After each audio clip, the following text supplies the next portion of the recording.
Hey, this is Larry Gonzalez with your weekly housing update. So much going on in the market. Not a lot economically this week until Friday. Friday's a big day. We got the personal consumption expenditure report coming out, and that is going to have some really telling news on our inflation and truly on the Fed's movement forward with regards to rate hikes, continuing to do their rate hikes. They have said that they're going to do 2 more this year.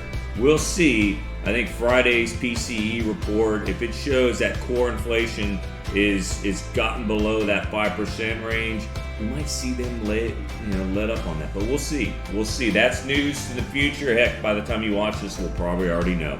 But what's going on in the market? Well, prices, we're going to talk about that here in a second. Prices are up, without a doubt. If you're looking for the market to shift or the housing market to crash, forget about it. All right, that train left the station in January. Inventory is still low. We'll talk a little bit about how inventory may improve, and then rates. Rates, we're kind of on a basically straight line. We go up and we go down, but we're pretty much staying right where we are, in between 6 and 7%, closer to right in the middle range there, 6.5.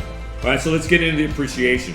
We had 2 reports come out this week. The Case-Shiller Home Price Index, which basically is the gold standard for home price appreciation across the nation, that came out, and it showed a 0.5% increase month over month in home price appreciation. And this is all old news, so this is April. This is an April report, all right? The March report showed 0.4, so now 0.5%. So you're showing a further increase month over month in home price appreciation.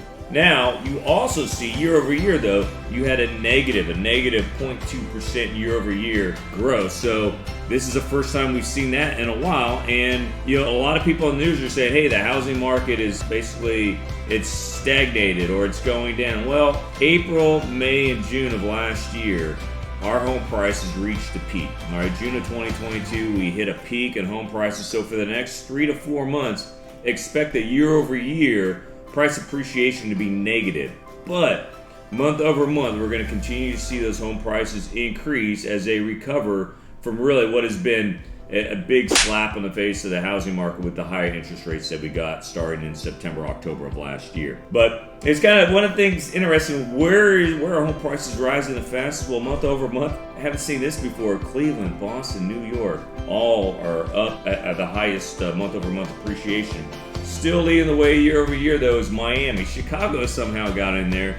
And then the other place would be Atlanta. Hotlanta, still one of the hottest places year over year. Actually, everywhere in the South is hot right now, but for year over year appreciation. So FHFA is the next report. The FHFA Home Price Index, that has a lot of the same numbers as a Case-Shiller, but it takes out jumbo loans and it takes out all cash purchases. So it's just kind of, we call them conforming loans, kind of the normal loan that you're going to see for a buyer. And 0.7% month over month appreciation, 3.1% year over year appreciation.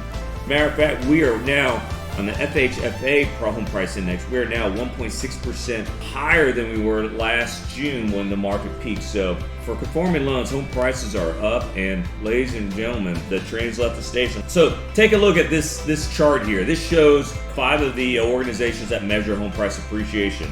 You got Case-Shiller, FHFA, CoreLogic, Black Knight, and Zillow. All show after January, where we had negative growth or we had depreciation in homes, every single month since then, we have shown home price appreciation increasing.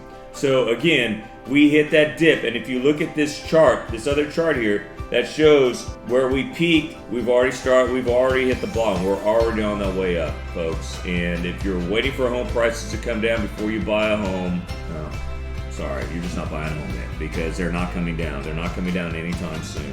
Again, 4th month in a row now where we're seeing home prices go up.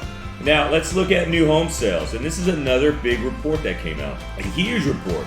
The expectation month over month for new home sales was that we would have a decrease.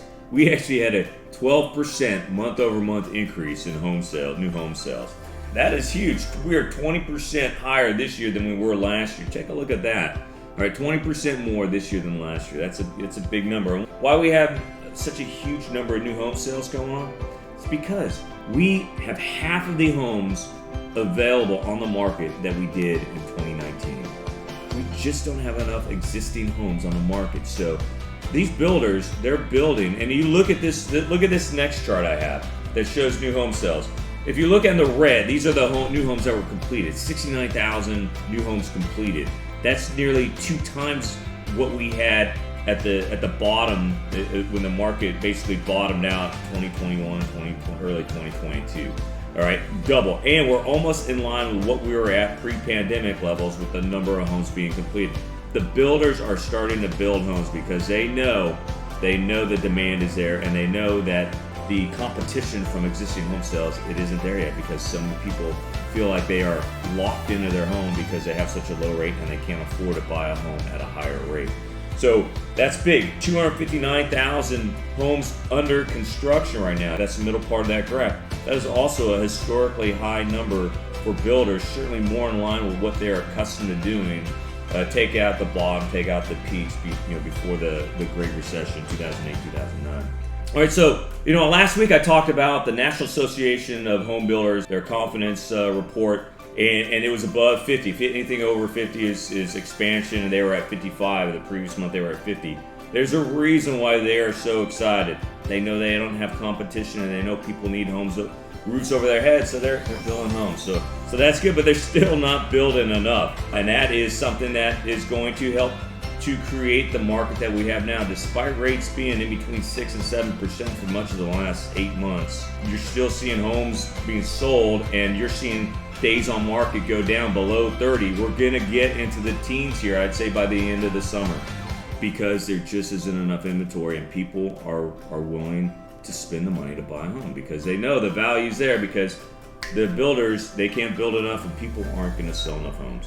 They're not going to sell their home. People are not going to sell their house because they got nowhere else to go. I say this, and for the 3rd week in a row, and this is all confirmed, because for the 3rd week in a row, despite interest rates not dropping appreciably, we had an increase in mortgage applications by another 3%. And what that is saying is that people want to buy homes 3 weeks in a row. And what it's looking like, because the inventory is still so low, the spring market, which is typically the most robust part of the year for home buying, it's just happening about a month or 2 months later than normal. And we can expect to see mortgage apps continue to increase as people who have been holding off on buying homes, they realize, you know what, I can't rent a home anyway, so I might as well go buy. And that's what we're seeing. That's what we're starting to see. Where does that leave us for, the end of June? We're heading into that second half of the year. You're going to start seeing a lot more people enter the housing market. A lot more people are going to start looking to buy homes. And I see that in the increased number of applications coming in, the increase of referrals that I have, people coming certainly into Oahu, but really all over the country. You're going to start seeing more people put in offers. And what does that do for you if you're already in the market or you're thinking about getting in the market? Well, you know what? Instead of being the sole person putting an offer in, you're going to start competing with 1 or 2 or 3 or 4, maybe more. And at some point, you're going to start seeing people go over asking again. And then you're going to start seeing them putting in appraisal clauses again because they see the value in home ownership. I just had a client who lost out on a San Diego purchase because they offered at asking on a home, and the home went for $85,000 above asking price. So you're starting to see that. The seller credits are starting to go away. So the time to get in the market, best time to buy a home was yesterday.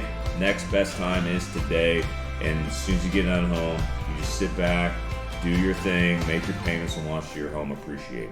All right, again, you still got to stay in your budget. But really, the best time to buy a home, if you haven't done already, is to buy one today. And I'm starting to look at more homes myself. So, sellers, wake